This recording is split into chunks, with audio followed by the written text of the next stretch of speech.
Hey, what's up everybody? It's your boy Walking Mandu. Welcome back to Wrenchtrenchers Garage.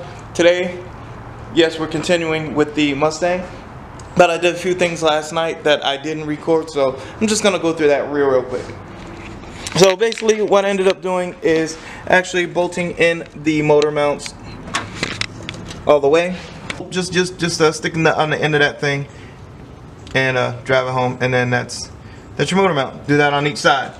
Also, I've gone underneath.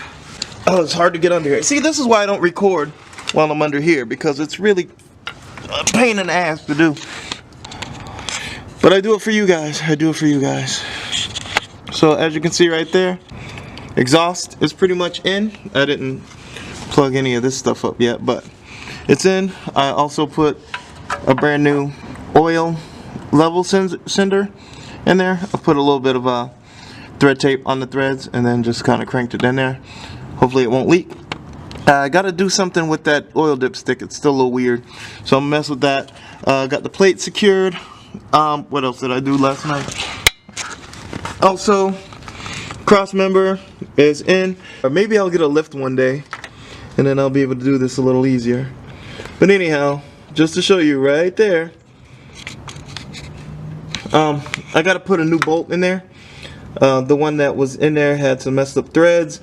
It didn't want to hold. It was just all weird. So I'm gonna put a new bolt in here for this whole cross member. The transmission, oh crap, I almost dropped my camera.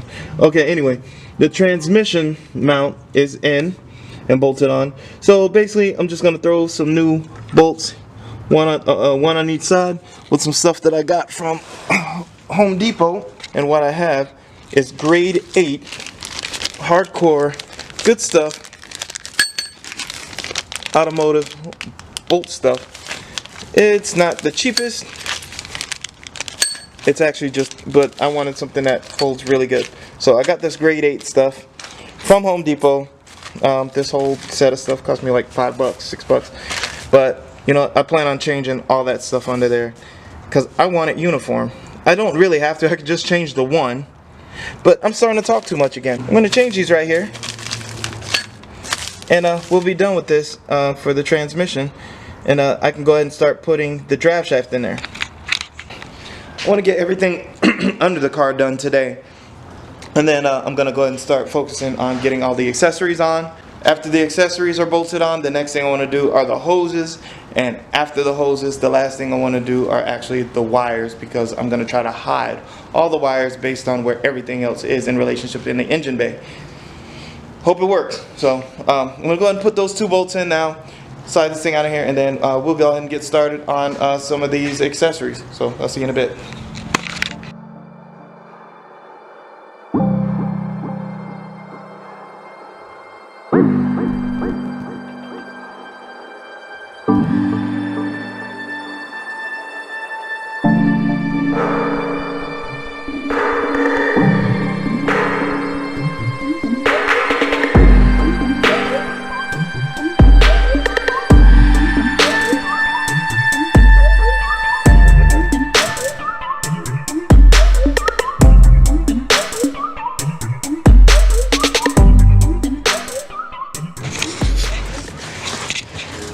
Alright folks, so as you can see, the drive shaft is now in. So there's your drive shaft in. Now in order to do that, I had to do a little something. I had to take this caliper off. Now I was going to replace it anyway because like I explained on another video, it didn't have this return spring for the e-brake. So this one has the return spring, the other one didn't, so it kept locking this thing up. Not to mention, you know, these pads are pretty rough, so I'm gonna try to get them to get some new pads. So this guy came out, pads, and you know, we should pretty much be in business here. Not yet, but it is on the to-do list, which is yes, I do. I actually have a real to-do list. It's right here. You see? To-do list, Mustang. I actually have one. But the drive shaft is in, crossed off. The transmission mount bolts, got it, done. Oil level sender, done.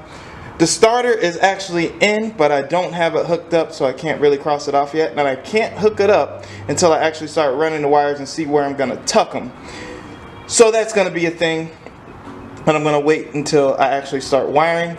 So next thing we're gonna do is this thermostat housing, spark plug, fuel lines, injectors, and then we'll do the oil dipstick when these things are easier to get to. So let's start here at the top. Thermostat housing.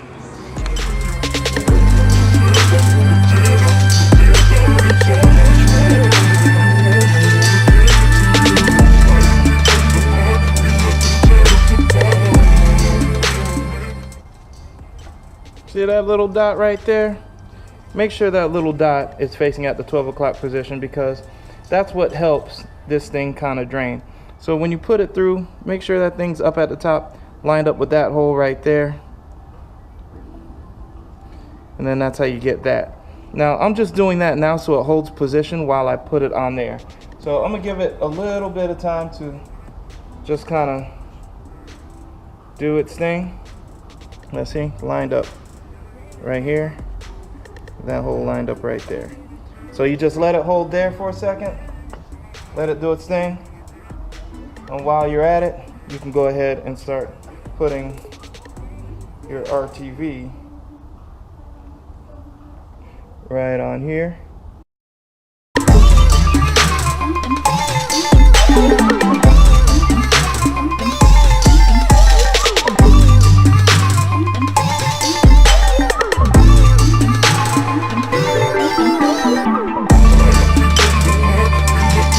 Alright guys, so after putting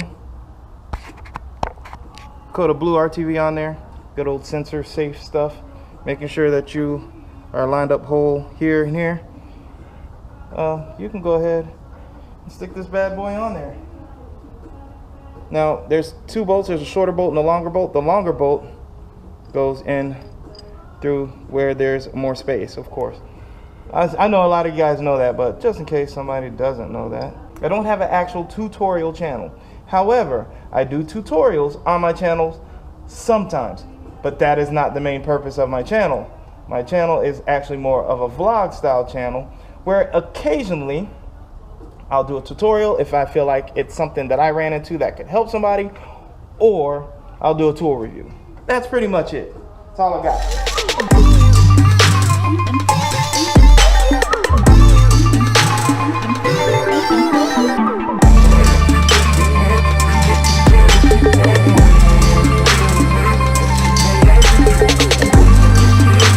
So what we're using are these NGK V-Power. I hope you can see that, see the numbers and everything. So this is what we're using. These are, I really don't know how much colder these are. I have to look it up. But apparently these are the ones that were recommended to my buddy from the speed shop based on what he was doing. So we're going to use those because it was the recommended thing. The original gap for these vehicles are supposed to be 0.56. This is bored and stroked, so we went not only a step colder, but I'm only going to gap these to 35. So that's the gap I'm running. Those are the plugs I'm using, and I got to shove all those plugs down in that area where it looks really difficult to get them to. So I wanted to do this out of the car, but it looks like I'm doing it now. So see you in a bit.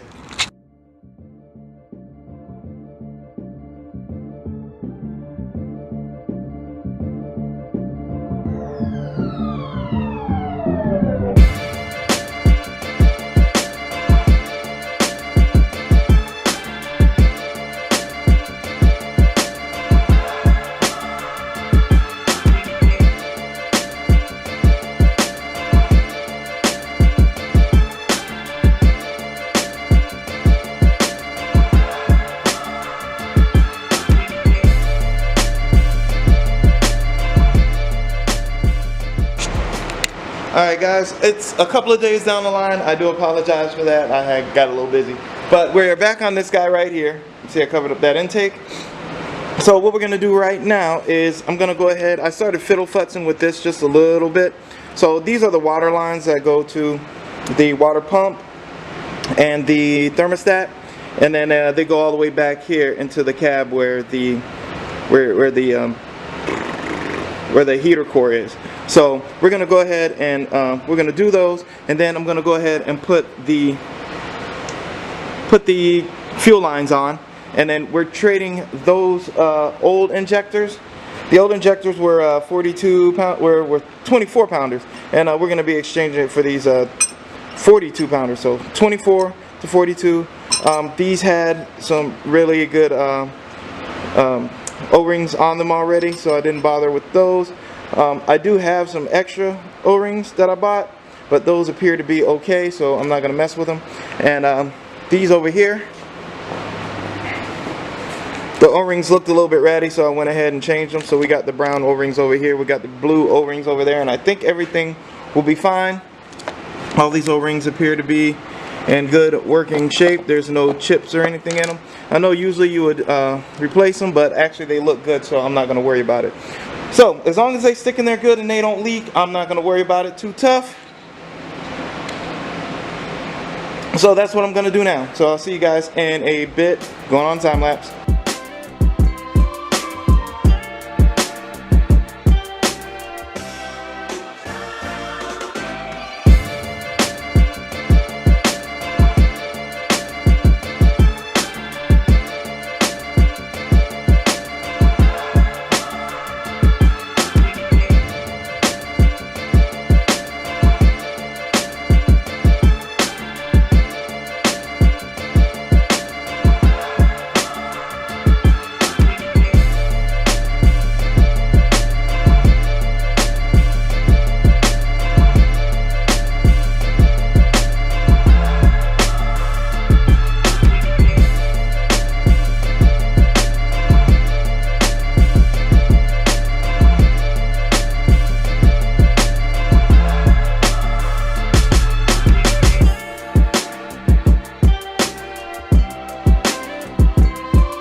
Alright, so here's where we are right now. We have the windshield wiper motor in, and I'm kind of trying to get those wires a little bit more tucked away, just to make them a little bit less, making them a little less conspicuous.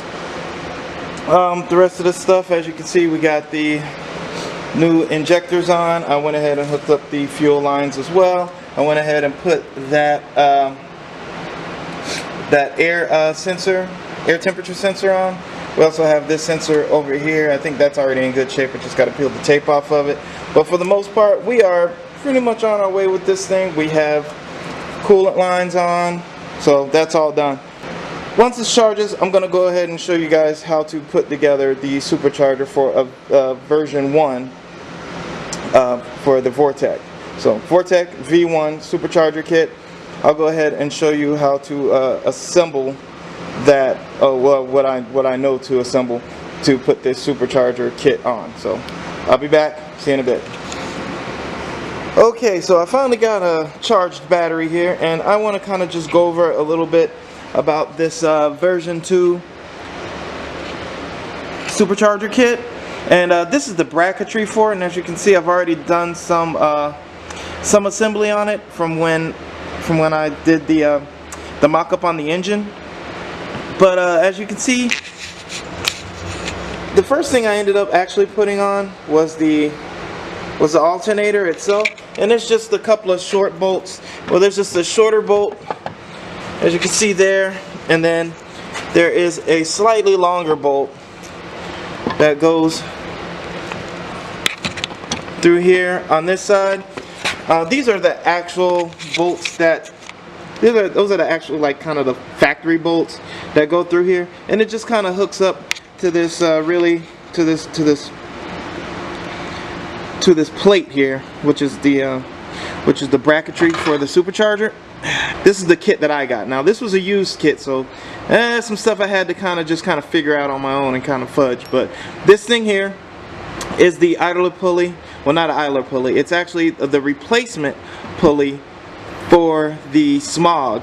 So we deleted the smog because, number one, it was locked up. Number two, you know, all of the smog components on that engine had already been blocked off with bolts or things like that. So it was unusable anyway. So this is originally where the smog pump is supposed to go, but it's been deleted, and we actually just have an idler wheel here now. So that's that. We also have this idler. We have this tensioner pulley that's going to go on after I have already installed this, and this is the old bracketry, and that bracket is no longer needed, so we can either sell that or I don't know. But yeah, we're gonna go ahead and start installing this. I'm gonna go ahead and leave you on this camera so you can see it nice and clear. I probably won't time lapse it. I'll probably just do some jump cuts, or I don't know, we'll see. But I'm gonna go ahead and put you on, and then I'll start this assembly so I can kind of show you along the way. Just gonna drop this down in here. I got the bolt already set in there, and basically just kind of line everything up. Get this bolt turns, make sure it holds. It's heavy, so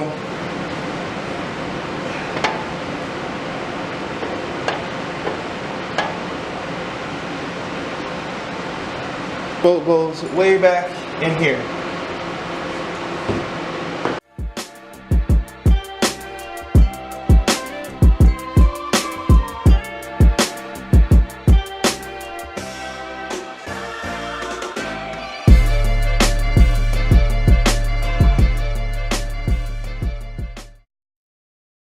These two different size bolts, had to run to the store and grab them, but it's okay. I needed them. They weren't provided with the kit that I got. It is a used kit, so I knew some stuff was going to be missing. But I got this, and I'm going to show you where these actually fit into this bracket. First one goes down here. The longest one goes down here, closest to the alternator. And that's where you can start bolting this guy in. Now it goes all the way through the back side of it, and you'll probably, what I'm going to do is I'm going to put a nut on the back side of it as well. And then this smaller one goes right in here. It's a pretty close fit, so I'm not going to be able to use a washer or anything on there. And I'm not going to tighten it up too much because there's not a whole lot of thread holding it. So I'm just going to go and just give it a little something here. And then this other one, I'm going to pretty much do the same deal. I'm not going to go crazy on the torque here. We're just going to make sure they go through.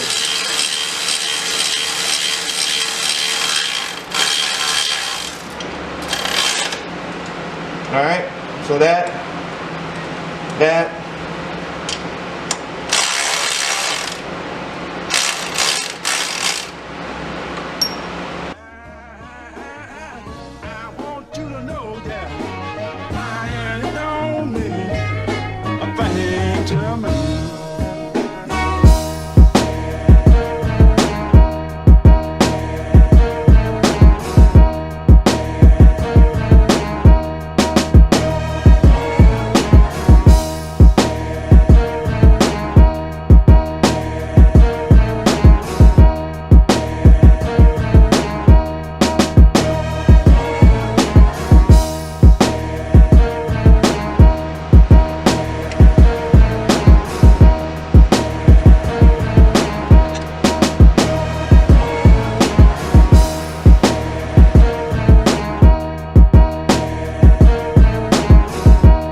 Alright, next thing I'm going to put on is this little tensioner for the supercharger belt.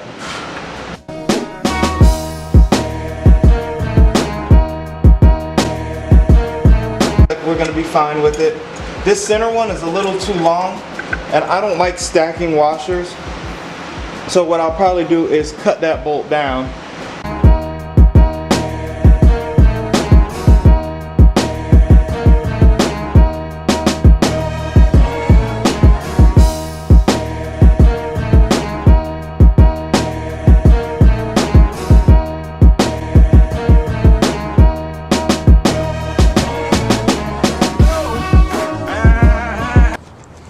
Alright guys, so as you can see, I got this bad boy chopped down. We're gonna stick this right in here. So you probably can't see that right now, but I actually had to mess with some of the threads around here. But it threads in. Threads in. 3/4 inch socket. And there you go. So you just kind of unloosen it here. And then I guess you can make your adjustments here. But for right now, I don't know what to do, so I'm just going to keep it just slightly loose. But it's good. We're where we need to be with it. So, alright, so it looks like the next thing we'll be putting on is the power steering pump.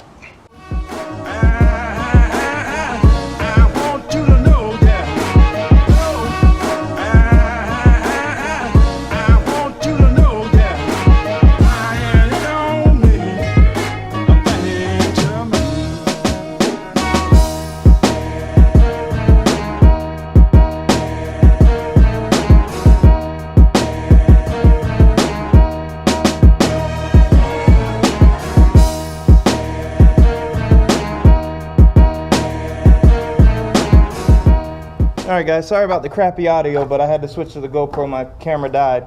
But the last thing we're going to put on for the supercharger kit is this tensioner. I'm going to peel the tape off of it first. Alright, tape peeled off, we're going to go ahead and basically this just slides back behind here. So just to show you what I was doing, you can see back there, right in here, that's where I put this, the tensioner on first. And then I spun it to where it fit back here, like you can see how it does this. So you can see I put it on there first, then slid it back here, and now I get to put the nuts on.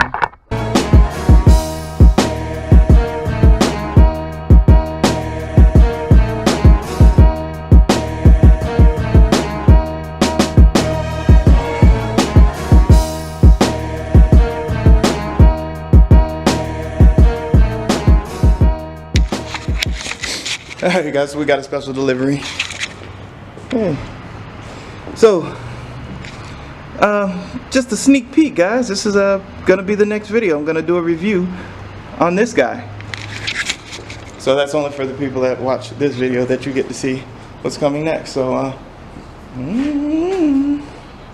okay, so back to the vehicle. Okay guys, so what you see here is first things first, before I start putting the distributor on, I ended up losing this little, there's a little piece that holds the distributor in place that has a little bolt hole, and you can just bolt it down to hold the distributor and where it needs to be. Well, he had one I believe, and I think I lost it, unless he had like a, a nut and bolt or something kind of crazy. I forgot what it was. But I found this one from an old Jeep Wrangler that I had, and I was thinking of modifying it to work on the Mustang, but I don't know if I'm gonna need an extra one of these or not, so I don't know. So what I'm gonna do instead is I'm gonna use this as a template, and what I have is this pretty strong piece of steel here, and I'm gonna see if I can use this as a template and just actually make him one, and that would probably hold and work for him to make sure that that distributor does not move. So I'm gonna make this attempt. I'm gonna go ahead and just make one and see what happens.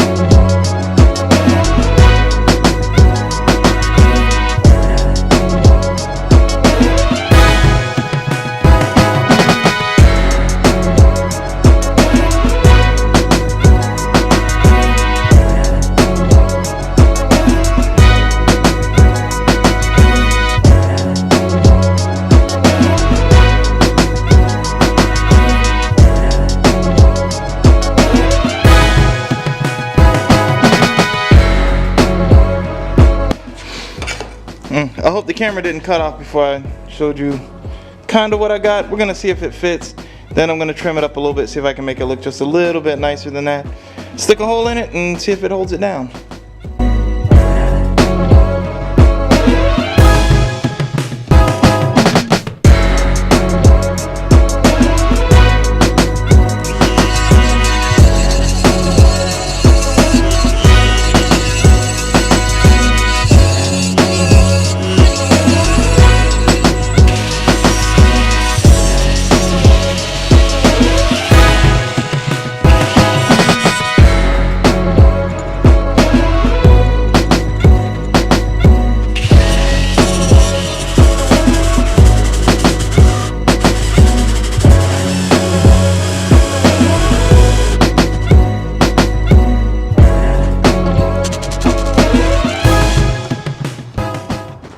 Alright guys, well unfortunately I won't be able to finish this today, and I have to end this video sometime.